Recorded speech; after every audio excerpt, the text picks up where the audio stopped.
الحمد لله رب العالمين. الحمد لله الذي أجزل نعمه على عباده. أشهد أن لا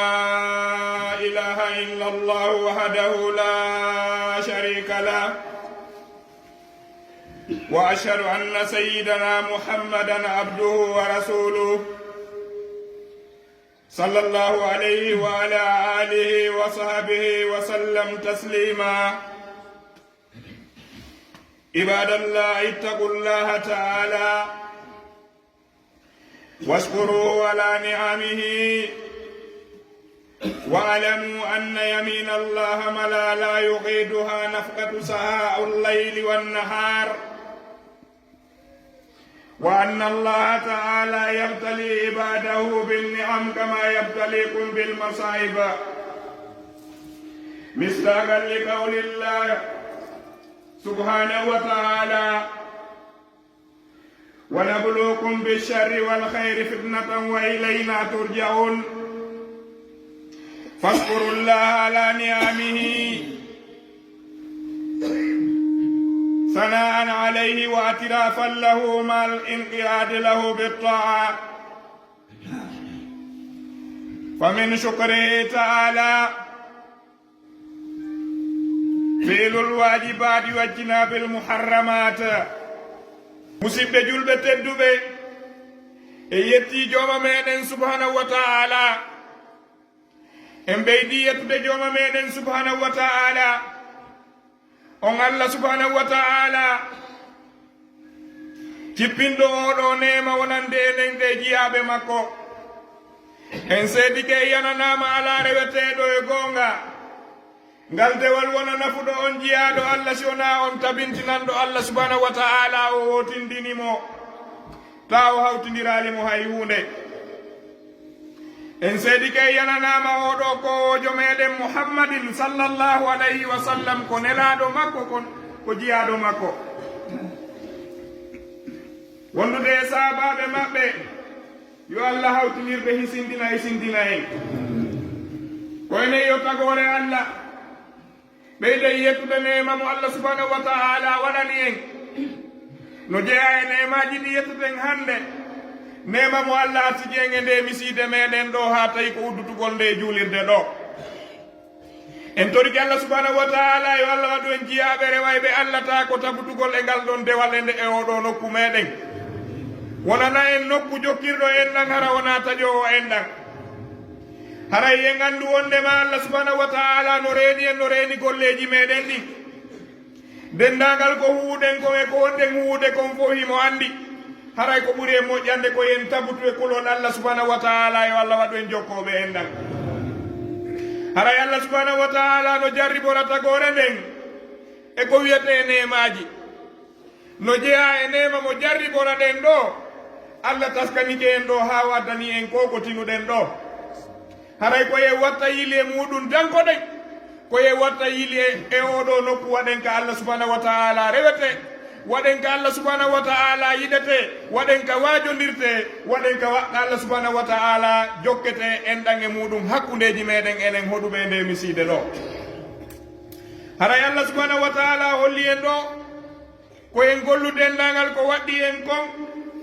tertuɗen dendagal ko harminana ɗen kon. haray ɓeyden dendagal ko wiyete naafiloji kon e golleji ɗin. haray ko waɗi noon ko tentinine laaɗo sallah sallam se waɗi juulide kaka Allah subhanahu wa taala rewete omo Allah subhanahu wa taala suɓi neli e meɗen wondema ɓe holli sahaba ɓen holli wondema nelaɗo sallah sallam ɓe juulayno ha koyɗe ɗen ɓuuta ha wawa si tawi ko bordi e ƴiiƴa woni ko yaltata e juulade ɗe haray so heeɓi sifa oɗo nokku gogo ko tankagol gogo ko wattangol hiini e muɗum daɗɗune waɗama jalbinama ha moƴƴi kono to janggo aroye tawe fof bonnama haray moƴƴani haray ko yen ɓeydu aynutude yen ɓeydu wattande ili e muɗum haray en torki Allah subhanahu wa taala yo Allah moƴƴinan en golleji ɗin aqulu qawli hadha wa astaghfirullah li wa lakum fastaghfiru innahu huwal ghafurur rahim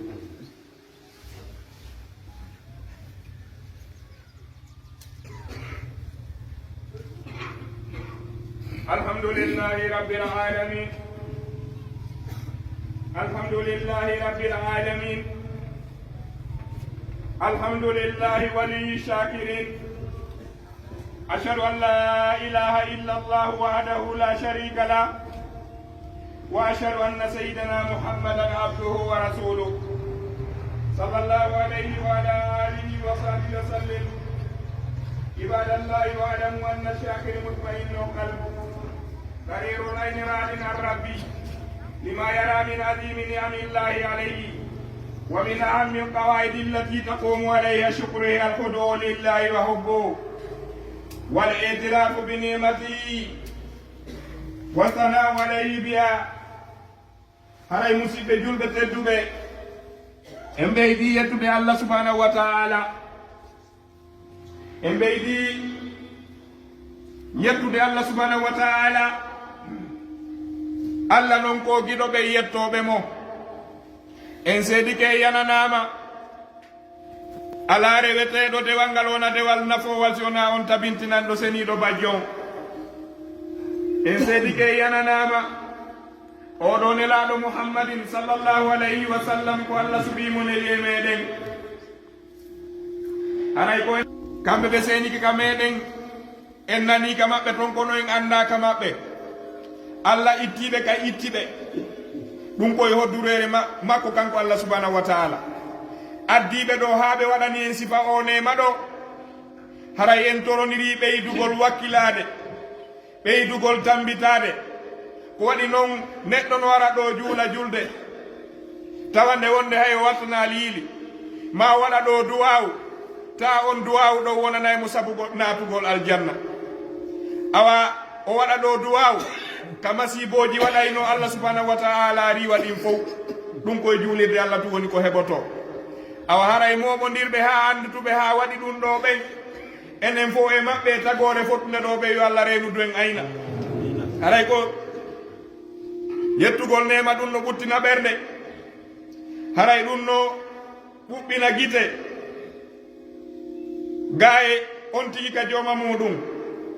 ko waɗi noon on tigi si andi mangu Allah ngun anditi ko Allah subhanahu wa taala tagi en tagi nde tagore ɗo koko hoddira konko ɗum woni en hewtude ɗo ko kodduru e Allah woni ko hewtini ɓeɗo ɗo ko waɗi noon leydi lagine ndin no yaaji si Allah hoddiri ɓe ari ha ɗo ɓe waɗi sifaɗe golle haray ɗum koye yettir ɗum nema mo Allah subhanahu wa taala waɗani en ɗum anden kadi wondema mawɓe kurkinoɓe ɗo ɓen koɓe juuli ɓe reyi ɗo Allah kon ɗum no jeeya ko jaabi e muɗum eno koom haray weltaniki Allah subhanahu wa taala haray enen ko wodani en ga joni koɓen ɓeydu yamodirde haɗay ɓeyde yiɗendirde yiɗiniren fi Allah ɓeyde waajoniren kadi saabu Allah wowliniran en ko Allah subhanahu wa taala yamiri en kon haɗodiren dendagal kaɗe ɗen haray en torki Allah subhanahu wa taala yo Allah hejjin ɗingen e muside ɗen yo Allah hebbin barke e golleji ɗi dendagal seniɗe ɗo e senori saabu Allah e fi Allah yo Allah walanɗo waɗu joddi ɗin aljanna dendagal ko waɗa e muɗum kon iwde sadakaji enen dendagal ko waɗa e muɗum ko yo Allah walanɗon newi yo Allah waɗu joddiji ɗin aljanna en torki Allah subhanahu wa taala yo Allah waɗu moɓodiral men ngal moɓodiral aljanna kuuɗe dewe ko waɗete ɗo kon e ko nde wadde ko yo Allah jaɓan en yo Allah yafano en bakkatuji ɗin yo Allah renudu en ayna si tawi goɗɗo no seytini ɗo ma no jogii sokola yo Allah ittu on sokola yo Allah ulan noon dandu en gere ka leydi meɗen yo Allah ulan noon dandu en gere ka leydi meɗen en torki Allah subhanahu wa taala ko faalaɗen e moƴƴereji kon ha hewte ngol laawol yo Allah rewnan en ngol ɗo ha ngol feƴƴoya